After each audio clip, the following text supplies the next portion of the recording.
अस्सलामु अलैकुम। बिस्मिल्लाहिर्रहमानिर्रहीम। चैप्टर 4 का लेक्चर नंबर 5 लिक्विड पोर्शन को हम स्टडी कर रहे थे, जिसमें हमारा टॉपिक है बॉइलिंग पॉइंट।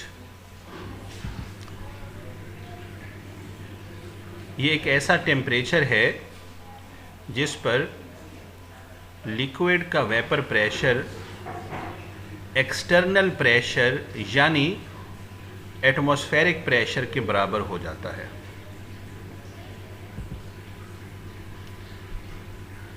आप देख सकते हैं गिलास के अंदर वाटर है। लेफ़्ट गिलास को आप ऑब्ज़र्व करेंगे, हम टेम्परेचर बढ़ा रहे हैं up to 90 degree centigrade temperature. Water के वेपर्स का जो प्रेशर है वो 525 स्टार तक पहुंचा है। एरो का साइन बता रहा है कि ये वेपर्स ऊपर की तरफ जाना चाहते हैं, मगर एटमॉस्फेयर का जो प्रेशर है, एयर प्रेशर जो इसकी सरफेस पे लग रहा है, वो 760 स्टार है। हम टेम्परेचर मज़ीद बढ़ाते चले जाएंगे और वाटर के वेपर्स का प्रेशर भी अकॉर्डिंग टू दी टेम्परेचर बढ़ता जाएगा, यहाँ तक कि 100 डिग्री सेंटीग्रेड टेम्परेचर जब अटेन होगा, वाटर वेपर्स का प्रेशर 760 स्टार हो जाता है, जो कि एक्सटर्नल एटमॉस्फेरिक प्रेशर के बिल्कुल इक्वल है। अब ये बाहर के प्रेशर को पुश करके अपनी जगह बना के ईज़िली एवॉल्व हो सकता है, वेपर्स एवॉल्व ईज़िली होंगे। इस टेम्परेचर पे बॉटम के अंदर जो लिक्विड के मॉलिक्यूल हैं जिनको नीचे से हीट दी जा रही है, वो गैस में कन्वर्ट होंगे और गैस अपना रास्ता बना के लिक्विड के अंदर से ऊपर की तरफ मूव करेगी और हमें बुलबुले बनते हुए दिखाई देंगे।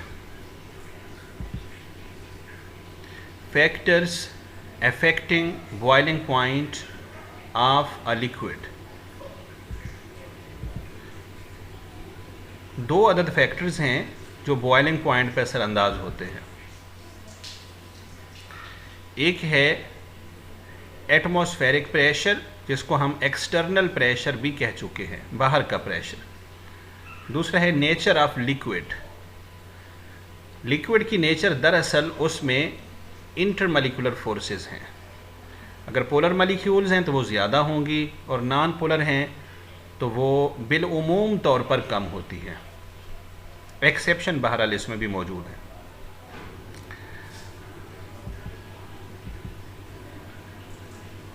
एक बात ज़िमनन हम देखेंगे जो कि हमारी टेक्स्ट बुक के अंदर भी मौजूद है। Heat provided to the liquid is used in 2 processes. Liquid को जो हम हीट प्रोवाइड करते हैं वो 2 कामों में इस्तेमाल होती है। एक तो लिक्विड के मॉलिक्यूल्स की काइनेटिक एनर्जी को बढ़ाती है। काइनेटिक एनर्जी बढ़ेगी तो डेफिनेटली टेम्परेचर बढ़ेगा, जिसको आप बारहा इस चैप्टर में और चैप्टर नंबर 3 में स्टडी कर चुके हैं। दूसरा, वो इंटरमॉलिक्यूलर फोर्सेस को ब्रेक करेगी। लेकिन जब बॉइलिंग पॉइंट अटेन हो जाता है, मेरे कहने का मतलब है जब लिक्विड के वेपर्स का प्रेशर एक्सटर्नल प्रेशर के बराबर हो जाता है, उस वक्त जो हम amount of the heat liquid को प्रोवाइड करेंगे वो सिर्फ एक काम में इस्तेमाल होगी, और वो काम है to break the intermolecular forces. अब लिक्विड की काइनेटिक एनर्जी को बढ़ाने में हीट इस्तेमाल नहीं होगी बॉइलिंग पॉइंट पर। लिहाजा इस इक्वेशन के मुताबिक काइनेटिक एनर्जी नहीं बढ़ेगी, टेम्परेचर भी नहीं बढ़ेगा। सवाल पूछा जाता है बॉइलिंग पॉइंट पे लिक्विड का टेम्परेचर कांस्टेंट क्यों रहता है, मज़ीद उसको जितनी आप हीट प्रोवाइड करेंगे टेम्परेचर उसका नहीं बढ़ेगा। तो इसका जवाब यहाँ पे आ गया कि जो भी हम हीट प्रोवाइड कर रहे होते हैं वो लिक्विड के मॉलिक्यूल्स की काइनेटिक एनर्जी को नहीं बढ़ाती। इस वजह से ये इक्वेशन भी आप साथ मेंशन करेंगे। तो हीट कहाँ जाती है?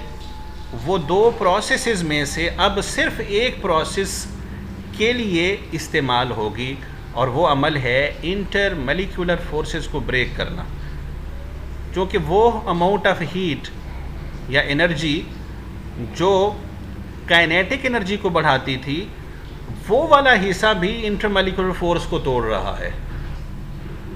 और जो इंटरमॉलिक्यूलर फोर्सेस को ब्रेक करने के लिए पहले इस्तेमाल हो रहा था, वो तो ऑलरेडी इसी काम के लिए था, वो इसी काम के लिए ही मुख्तस है।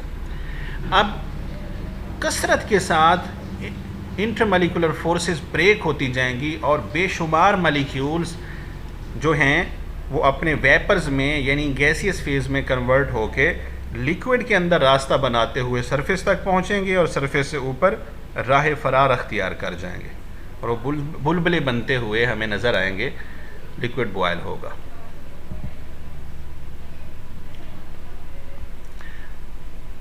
जो ज़िमनन बात करनी थी वो ये है मोलर हीट ऑफ वेपोराइजेशन, क्योंकि बुक के अंदर मौजूद है, इसको साथ स्टडी करना ज़रूरी है, हमारी नीड है एफएससी की।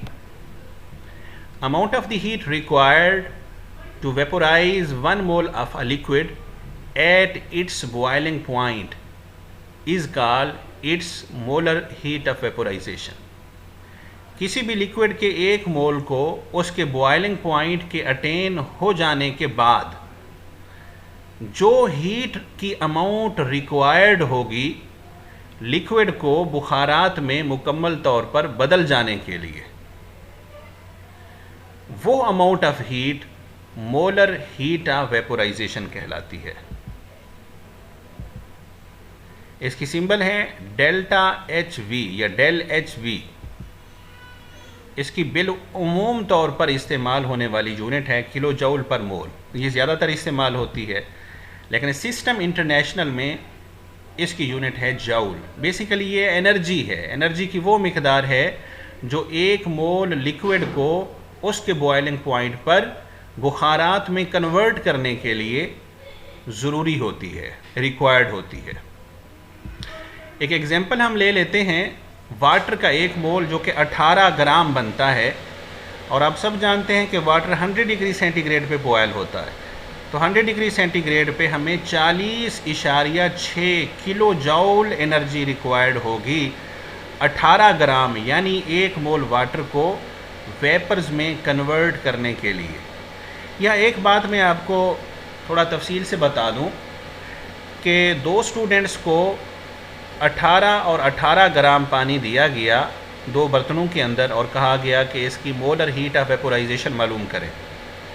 एक स्टूडेंट ने उसको हीट किया 100 डिग्री सेंटीग्रेड अटेन होने तक, जो उसको हीट दी इसको काउंट नहीं किया। अब 100 डिग्री सेंटीग्रेड पे वो बॉयल होना शुरू हुआ, अब जो हीट उसको दी जाएगी उसको जस्ट काउंट किया, उसको जस्ट मेजर किया, तो वो बनती थी 40.6 किलो जूल पर मोल। और दूसरे स्टूडेंट ने 40 डिग्री सेंटीग्रेड पानी का टेम्परेचर था, उससे हीट अप करना स्टार्ट किया और उस हीट को भी काउंट करता गया। 100 डिग्री सेंटीग्रेड तक अटेन होने तक हम बहुत सारी हीट उसको प्रोवाइड कर चुके थे। वो हीट प्लस वो हीट जो अब 100 डिग्री सेंटीग्रेड पर उस 18 ग्राम पानी यानी एक मोल वाटर को वेपोराइज करने के लिए रिक्वायर्ड होगी, इन दोनों हीट्स का मजमूआ डेफिनेटली ज़्यादा होगा। और एक इंसान तीसरा जो सर्दियों के मौसम में 10 डिग्री सेंटीग्रेड पर 18 ग्राम पानी को लेता है और फिर उसको 100 तक पहुंचाता है, वो हीट प्लस वो हीट जो 100 डिग्री सेंटीग्रेड तक पर लिक्विड के यानी वाटर के एक मोल यानी 18 ग्राम को वेपोराइज करने के लिए यूज़ होगी, तो वो उन पहले दोनों से ज़्यादा होगी। लिहाजा इसको यूनिवर्सल प्रॉपर्टी बनाने के लिए पहले की जो हीट इस्तेमाल हुई बॉइलिंग पॉइंट अटेन करने के लिए, उसको हम एंटरटेन नहीं करेंगे, उसको एड्रेस नहीं करेंगे, उसको काउंट में लाए बगैर जस्ट वो अमाउंट ऑफ हीट जो बॉइलिंग पॉइंट अटेन हो जाने के बाद अब एक मोल लिक्विड को वेपर में कन्वर्ट करने के लिए रिक्वायर्ड होगी, that is molar heat of vaporisation. अब उन दो फैक्टर्स को अप्लाई करते हैं, जिनमें से पहला है nature of liquid, boiling point पे इसका क्या असर है। ये आपके सामने एक टेबल है जिसमें मुख्तलिफ लिक्विड्स दिए गए हैं और उनका बॉइलिंग पॉइंट आपके सामने है। इसमें लास्ट पे आप देख सकते हैं वाटर, जिसका बॉइलिंग पॉइंट है 100 डिग्री सेंटीग्रेड, और इसमें आप बकिया देख लें, इसके ऊपर फिनोल है 181, उसके ऊपर नेफ्थालीन है 218, उसके ऊपर एथानोल है 78 इशारिया समथिंग। ये डिफरेंट क्यों है? तो भाई ये नेचर इनकी डिफरेंट है। वाटर के अंदर हाइड्रोजन बॉन्डिंग है, इसी तरीके से एथानोल के अंदर भी हाइड्रोजन बॉन्डिंग है, वाटर में डबल हाइड्रोजन बॉन्डिंग है जिसको तोड़ना मुश्किल है। तो इस तरीके से नेचर ऑफ लिक्विड में आगे फैक्टर आ जाते हैं, लिक्विड के मॉलिक्यूल्स का साइज़, उनकी शेप, उनकी पोलर या नॉन पोलर नेचर, उनकी पोलराइजिबिलिटी की मैग्नीट्यूड एटसेट्रा। ये सारी चीज़ें मिल के डिफ़ाइन करती हैं कि उसमें इंटरमॉलिक्यूलर फ़ोर्स कितनी स्ट्रांग होगी। जितनी ज़्यादा स्ट्रांग होगी इंटरमॉलिक्यूलर फ़ोर्स, उतना उसका बॉइलिंग पॉइंट भी ज़्यादा होगा।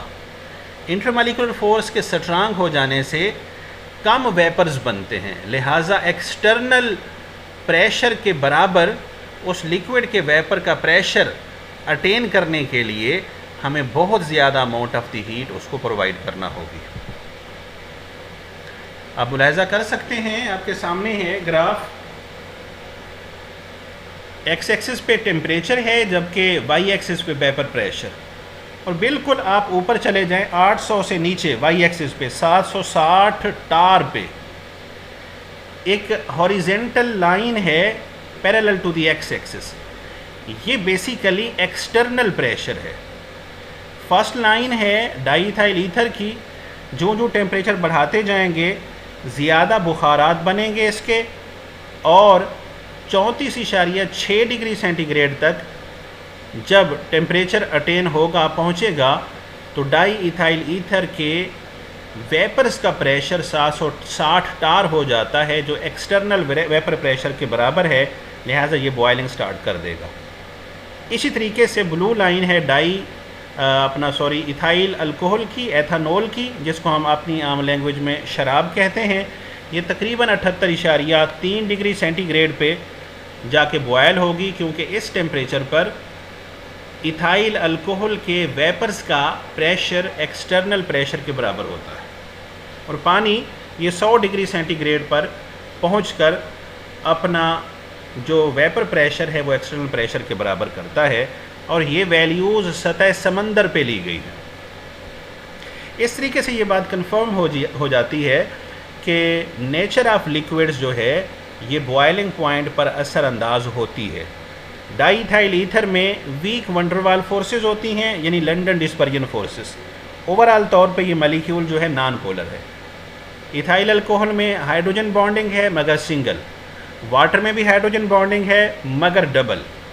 इस वजह से इनकी अंदर इंटरमॉलिक्यूलर फोर्सेस की जो मैग्नीट्यूड है वो डाईइथाइल ईथर से ज़्यादा इथाइल अल्कोहल में और इससे ज़्यादा वाटर के अंदर पाई जाती है, लिहाजा इनका बॉइलिंग पॉइंट भी इंटरमॉलिक्यूलर फोर्सेस के पैरेलल बढ़ता चला जाएगा।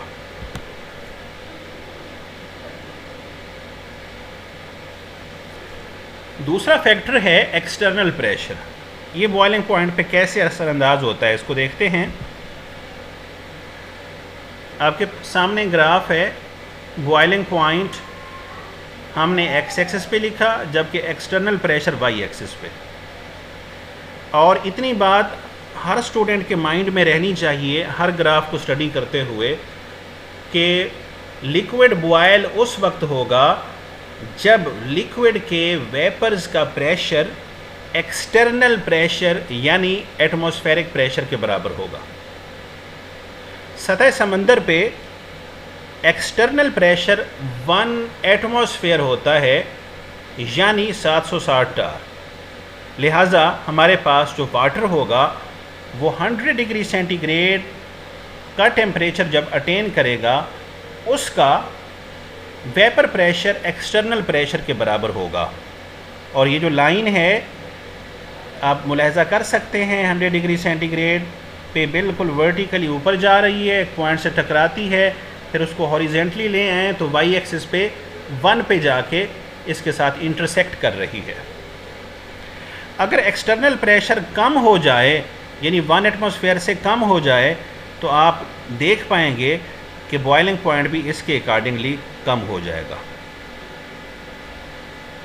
दूसरे अल्फाज में आप ये देखें, आप चाहते हैं कि पानी जो है वो 50 डिग्री सेंटीग्रेड पे बॉयल हो, तो 50 डिग्री सेंटीग्रेड से ऊपर लाइन खींचें, एक पॉइंट से टकराएगी, जहाँ टकराएगी तो उसको फिर वाई एक्सिस की तरफ ले आएँ, तो आप देखेंगे कि वो कितने कम एक्सटर्नल प्रेशर का तकाजा करती है। ये हमें बताएगी कि एक्सटर्नल प्रेशर इतना कम अगर हो जाए तो बॉइलिंग पॉइंट भी इस ग्राफ के अकॉर्डिंगली उसी कदर फॉल कर जाएगा। ये दो एक्सपेरिमेंटल वैल्यूज़ आपके सामने हैं कि सतह समंदर पे जो पानी है वो 100 डिग्री सेंटीग्रेड पे बॉयल होता है क्योंकि एक्सटर्नल प्रेशर 760 टार होता है। मरी में एक्सटर्नल प्रेशर 700 टार रह जाता है, लिहाजा वाटर का बॉइलिंग पॉइंट भी फॉल करके 98 डिग्री सेंटीग्रेड हो जाएगा। और माउंट एवरेस्ट पे एक्सटर्नल प्रेशर रिड्यूस होकर 323 टार रह जाता है और बॉइलिंग पॉइंट भी कम होते होते 69 डिग्री सेंटीग्रेड तक पहुंच जाएगा। यानी एक्सटर्नल प्रेशर जो जो कम होता जाएगा बॉइलिंग पॉइंट भी कम होता जाएगा। इसी के साथ हम देखते हैं कि अगर एक्सटर्नल प्रेशर मसनूई तरीके से हम बढ़ा दें तो डेफिनेटली बॉइलिंग पॉइंट भी बढ़ जाएगा। इस रूल को हम कुकर प्रेशर में इस्तेमाल करते हैं।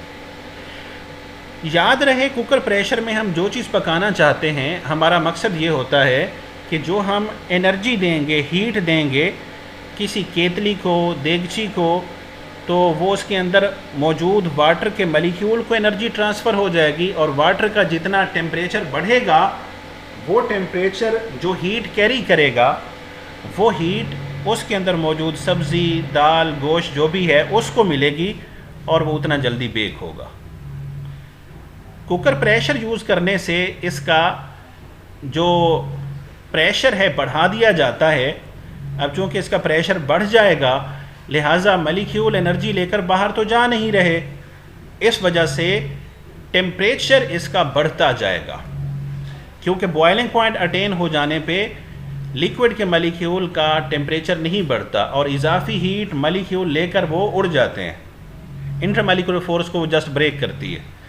लेकिन यहाँ पे चूँकि मॉलिक्यूल फरार अख्तियार नहीं कर रहे, उसके अंदर ही हैं, जो भी हम हीट देंगे वो उसके अंदर रहेगी और ये बॉयल नहीं करेगा और इसका जो टेम्परेचर है वो बढ़ता चला जाएगा। जो जो इसका टेम्परेचर बढ़ता जाएगा लिहाजा वो टेम्परेचर उसके अंदर मौजूद जो भी खाने की चीज़ है उसको पहुंचेगा और वो जल्दी से जल्दी पक जाएगी, बेक हो जाएगी।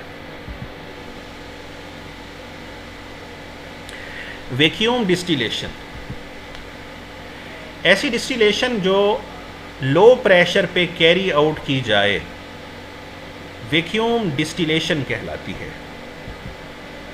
वैक्यूम डिस्टिलेशन के हमारे पास क्या फ़वायद है? एक तो इससे कम टाइम के अंदर सब्सटान डिस्टिल हो जाएगा। डिस्टिलेशन को हम चैप्टर नंबर 9 में डिटेल से पढ़ेंगे। दूसरा, ये इकोनॉमिकल होता है, सस्ता होता है, कम से कम चूँकि ईंधन इस्तेमाल करेंगे जल्दी प्रोसेस हो जाएगा। और तीसरा ये है, अक्सर व बेशतर कंपाउंड जो सेंसिटिव होते हैं वो डिकम्पोजिशन से बच जाएंगे। इसी को हम थोड़ा सा एक्सप्लेन कर लेते हैं। हमारे पास एग्जांपल है ग्लिसरीन की। हम चाहते हैं इसको बॉयल करें तो 290 डिग्री सेंटीग्रेड पर ग्लिसरीन के वेपर्स का प्रेशर 760 टार हो जाएगा सतह समंदर पे। तो ये 290 डिग्री सेंटीग्रेड पे बॉयल होगी। जब बॉयल होगी तो हमारा मकसद ये है कि इसके जो वेपर्स बनेंगे उनके वेपर्स को हम इकट्ठा करेंगे और इकट्ठा करने के बाद दोबारा ठंडा कर लेंगे। दोबारा ठंडा करने से दोबारा वो लिक्विड में बदल जाएगी। इस अमल को कहते हैं डिस्टिलेशन। घरों में अर्क भी बनाते हैं, वो भी डिस्टिलेशन से बनाते हैं। तो डिस्टिलेशन का एक यहाँ पे नुकसान क्या होगा, ग्लिसरीन 290 डिग्री सेंटीग्रेड पे दरअसल डीकम्पोज हो जाती है, यानी कार्बन डाइऑक्साइड में, वाटर में, कार्बन मोनोऑक्साइड वगैरह के अंदर तहलील हो जाती है। तो इसका हल क्या है, वो ये है कि इसको रिड्यूस्ड प्रेशर पे यानी वैक्यूम डिस्टिलेशन की जाए, लो प्रेशर पे। लिहाजा जब इसका प्रेशर इसके अंदर मसनूई तरीके से वैक्यूम पंप लगा के 50 टार तक डिक्रीज़ कर देते हैं, तो जो कि हमने इसका प्रेशर डिक्रीज़ कर दिया मसनूई तरीके से एक ख़ास किस्म के एपरेटस के अंदर, लिहाजा उसके लिए एक्सटर्नल प्रेशर जो होगा वो 50 टार होगा। लिहाजा इसके अकॉर्डिंगली बॉइलिंग पॉइंट भी इसका फॉल करके 210 डिग्री सेंटीग्रेड रह जाएगा। तो 210 डिग्री सेंटीग्रेड पे हमें क्या फ़ायदा होगा, ये चीज़ डिस्टिल तो हो जाएगी, इसके बुखारात तो बनेंगे और फिर हम उनको हासिल कर लेंगे, फिर ठंडा करके लिक्विड में बदल लेंगे, लेकिन ये डीकम्पोज नहीं होगी। इसके बुखारात भी ग्लिसरीन होंगे, जब उनको ठंडा करेंगे लिक्विड फॉर्म में तो उसकी माय हालत भी ग्लिसरीन ही होगी, एक डीकम्पोजिशन से बच जाती है। तो 290 डिग्री सेंटीग्रेड की बजाय 210 डिग्री सेंटीग्रेड अटेन करना आसान है, तो ये जल्दी हो जाएगा। और 210 डिग्री सेंटीग्रेड अटेन करने के लिए 290 की बजाय हमें कम ईंधन खर्च करना पड़ेगा, लेस फ्यूल इस्तेमाल करना पड़ेगा, लिहाजा ये इकोनॉमिकल भी होगा। ओके जी, अल्लाह हाफिज़।